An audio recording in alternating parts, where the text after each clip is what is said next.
Hello viewers, నేను doctor Aruna Moparthi, running Meenakshi test tube baby centre, bus stand దగ్గర, గుంటూరులో. Meenakshi test tube baby centre is a place where we speak everything and anything about women's health.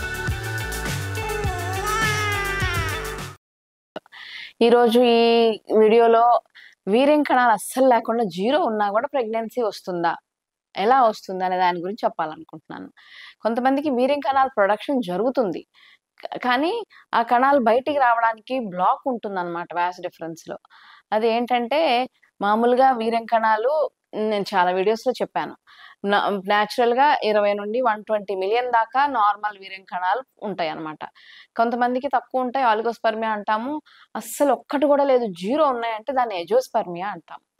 ఎజోస్పెర్మియా ఉండడానికి, వీర్యం కణాలు తక్కువ ఉండడానికి మెయిన్‌గా కారణాలు ఏంటంటే మనం తినే ఆహారం, మనం చేసే పని, మన వర్క్, వెల్డింగ్ పనులు, డ్రైవింగ్ పనులు, అలాంటి కొంచెం వేడితో చేసే పనులు, ల్యాప్‌టాప్ వాడటం అలాంటియి. ఇంకొకటి మనం వాడే ఏమన్నా మెడిసిన్స్, ఏమన్నా డిప్రెషన్ గాని, ఏదన్నా ప్రాబ్లమ్ వల్ల మెడిసిన్స్ ఏమన్నా గూడా వీర్యం కణాలను తగ్గిస్తాయన్నమాట. అవి ఒకసారి రీచెక్ చేసుకోవాలి కణాలు లేవు అంటే. సో, ఏజోస్పెర్మియా ఉన్నోళ్ళకి మెయిన్‌గా 2 కారణాలుంటాయి. ఒకటి ఏంటంటే అసలు వీర్యం కణాలంటూ ప్రొడ్యూస్ అవుతున్నాయి, కానీ అవి బయటికి రావటం లేదు అనేది ఒక కారణం. రెండోదేందంటే అసలు ప్రొడక్షనే జరగటం లేదనేది. సో, అసలు ఉన్నాయా లేవా మనకెలా తెలుస్తుంది అంటే, ఇప్పుడు బేసికల్లీ వీర్యం కణాలు ఎక్కడ ప్రొడ్యూస్ అవుతాయంటే టెస్టిస్‌లో, వీర్యజాలలో వీర్యం కణాలు తయారవుతాయి టెస్టోస్టెరాన్ అన్న హార్మోన్ వల్ల. ఆ తయారైనయి వాస్ డిఫరెన్స్ అని ఒక నాళం ఉంటుంది. ఇప్పుడు లేడీస్ కనుక అండాశయంలో అండం విడుదలయ్యి బిడ్డ పేగు ద్వారా, ట్యూబ్ ద్వారా గర్భసంచిలోకొస్తది కదా! అలాగే జెంట్స్‌లో గూడా టెస్టిస్‌లో తయారయ్యి, ఆ టెస్టిస్ నుండి ఒక నాళం ద్వారా, వాస్ డిఫరెన్స్ అనే నాళం ద్వారా యూరిన్ ద్వారం దగ్గరకొచ్చి, ఆ యూరిన్ ద్వారా బయటకొచ్చేస్తాయన్నమాట. యూరినరీ ఓపెనింగ్ ద్వారా, యూరిథ్రల్ ఓపెనింగ్ ద్వారానే వీర్యం కణాలు బయటకొచ్చేస్తాయి.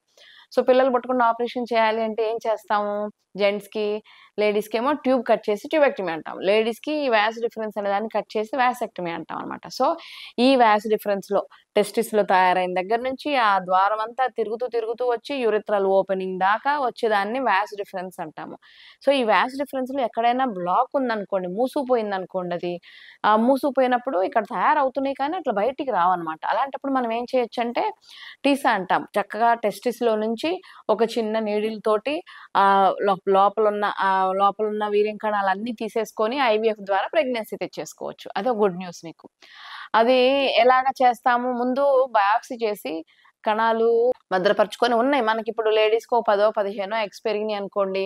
ఆ 10, 15 ఆరోగ్యవంతమైన కణాలని ఆ టెస్టిస్‌లో నుంచి తీసేసుకొని భద్రపరిచేసుకొని లేడీస్ తయారు చేసేసుకున్నప్పుడు అవి వాడుకొని ఐవీఎఫ్ ద్వారా ప్రెగ్నెన్సీ ఇవ్వచ్చు. సో, అజోస్పెర్మియా ఉన్నా కూడా ప్రెగ్నెన్సీ ఎలా వస్తది అంటే వాస్ డిఫరెన్స్‌లో బ్లాక్ ఉంటే ప్రొడక్షన్ అయిన దగ్గర నుంచే తీసుకోవచ్చనమాట.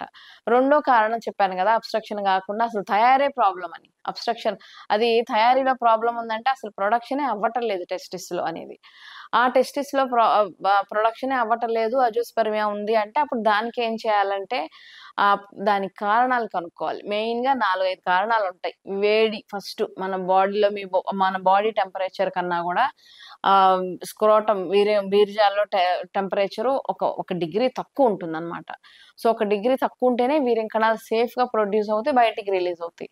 అలా కాకుండా డ్రైవింగ్ చేసేవాళ్ళు కంటిన్యూయస్‌గా మోటార్ వెహికల్స్‌తో ఉండటం వల్ల, టూ వీలర్స్ ఎస్పెషల్లీ వాడటం వల్ల స్క్రోటల్ టెంపరేచర్ రైజ్ అయిపోతుంది, నష్టం జరుగుతుంది. ఇంకొకటేంటంటే జేబుల్లో సెల్ ఫోన్ పెట్టుకొని ఆ రేడియేషన్ వల్ల గూడా వేడి ఎక్కువైపోయి కణాలు డెడ్ అయిపోతాయి. ఇంకొకటి ల్యాప్‌టాప్. ఇప్పుడు బేసికల్లీ చాలా మందికి కంప్యూటర్ వాళ్ళకొచ్చే ప్రాబ్లమ్ అది. ల్యాప్‌టాప్ ఒళ్ళో గాకుండా టేబుల్ మీద పెట్టుకొని ఆపరేట్ చేసుకోవటం వల్ల ఆ ఎక్స్‌టర్నల్ హీట్‌ని అవాయిడ్ జేసేసుకోవచ్చు. అప్పుడు చక్కగా వీర్యం కణాలు డిస్టర్బెన్స్ లేకుండా తయారైపోతాయి. హీట్ గాకుండా ఇంకో ప్రాబ్లమ్ ఏందంటే మన బాడీ హెల్త్. స్మోకింగ్ ఒకటి, ఆల్కహాల్, ఇవన్నీ ఏందంటే మన బాడీలో ఉన్న హార్మోన్స్ అన్నిటిని, టాక్సిన్స్ అన్నీ పెంచి కణాలన్నీ డ్యామేజ్ అయిపోయేటట్టు చేస్తాయన్నమాట. స్మోకింగు, ఆల్కహాలు, లావుగా ఉండటం. ఈ మూడిటిని మన చేత్తో మనం కరెక్ట్ చేసేసుకోవచ్చు. ఇందాక నేను చెప్పిన హీట్ అన్నాను కదా! అది గూడా మన చేతిలో మనం కరెక్ట్ చేసుకోవచ్చు. మూడో ఇంపార్టెంట్ కారణం ఏందంటే అసలు ప్రొడక్షనే జరగకపోవడానికి బ్రెయిన్‌లో స్ట్రెస్ ఎక్కువగా ఉండి, mental stress, tension, work tensions, ఏదో సమ్ టెన్షన్ వల్ల మన బ్రెయిన్‌లో ఉన్న పిట్యూటరీ గ్లాండ్‌లోంచి ఎఫ్ఎస్‌హెచ్, ఎల్‌హెచ్ హార్మోన్ 2 రిలీజ్ అవుతాయన్నమాట. ఆ 2 హార్మోన్సే టెస్టిస్ మీద ఇన్‌ఫ్లూయెన్స్ చేసి టెస్టోస్టెరాన్ హార్మోన్ రిలీజ్ చేసి అప్పుడు కణాల ప్రొడక్షన్ తయారు చేస్తాయి. సో ఈ బ్రెయిన్లో ఏ స్ట్రెస్ ఉన్నా కూడా ఈ హార్మోన్స్ అంతా డిస్టర్బెన్స్ రావడం వల్ల ప్రెగ్నెన్సీ రావడానికి కష్టమైపోతుంది. ఇంకో 4గో ఇంపార్టెంట్ ఏంటంటే అస్సలు వీర్యం కణాలు లేకపోవడానికి జెనెటిక్ కాజెస్. జెనెటిక్ అంటే మేల్స్లో మామూలుగా క్రోమోజోమ్స్ ఎక్స్ వై అని 2 క్రోమోజోమ్స్ ఉంటాయి. లేడీస్లో అయితే 2 ఎక్స్లే ఉంటాయి. జెంట్స్ నుంచి ఒక ఎక్స్ ఒక వై ఉంటాయి అనమాట.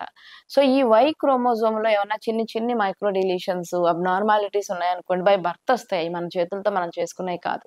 సో బై బర్త్ ఎందుకో సమ్ క్రోమోజోమల్ డిస్టర్బెన్స్ వచ్చి ఆ వై క్రోమోజోమ్ మైక్రో డిలీషన్స్ ఏమైనా ఉంటే దానివల్ల కూడా వేరే కణాలు అస్సలు లేకుండా ఉంటాయి అన్నమాట. సో ఈ 4 ప్రొడక్షన్ అవ్వకపోవడానికి కారణాలు. సో ఫస్ట్ 3 కారణాలని మనం సరి చేసుకోవచ్చు. కానీ 4గోది క్రోమోజోమల్ జెనెటిక్ అబ్నార్మాలిటీ అన్నాం కదా, అది ఉంటే మాత్రం మనం చేయగలిగేది ఏమి ఉండదు. అలాంటప్పుడు ఇంకా డోనార్ స్పర్మ్స్ తీసుకోవటమో లేకపోతే ఎవరన్నా పిల్లల్ని పెంచుకోవటమో అలాంటివి చేసుకోవాలి.